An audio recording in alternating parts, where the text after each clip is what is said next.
জাতীয় নাগরিক কমিটির মুখ্য সংগঠক ও জুলাই শহীদ স্মৃতি ফাউন্ডেশনের সাধারণ সম্পাদক সার্জিস আলম বলেছেন, জাতীয় নাগরিক কমিটি বৈষম্য বিরোধী ছাত্র আন্দোলন থেকে একটি দায়িত্ব নিয়েছে।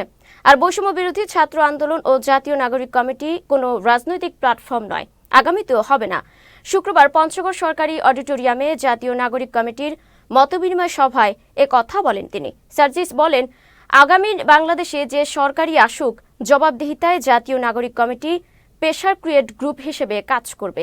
তিনি আরও বলেন, শেখ হাসিনা গত 16 বছরে কিছু অবকাঠামো দিয়ে বাংলাদেশের যা উন্নতি দেখিয়েছে, তার ভেতরে ভেতরে যতগুলো অপকর্ম করা যায় তার সবই করেছে। বৈষম্য বিরোধী ছাত্র আন্দোলন অ্যাজ অলওয়েজ ভবিষ্যতেও এটা একটা যেমন আমাদের ঐক্যের প্রতীক হিসেবে ছিল এই পুরো অভ্যুত্থানে, আগামীর বাংলাদেশেও সেভাবেই থাকবে।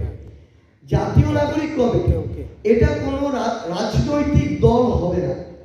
জাতীয় নাগরিক কমিটি এই নামে আগামীর বাংলাদেশে কোনো রাজনৈতিক রেজিস্ট্রেশন প্রাপ্ত যে দল হয় এরকম হবে না। কিন্তু জাতীয় নাগরিক কমিটি একটি রাজনৈতিক শক্তি, কিন্তু রাজনৈতিক শক্তি যেটি হবে এটি হচ্ছে লিডারশিপ তৈরি করবে আগামী বাংলাদেশে।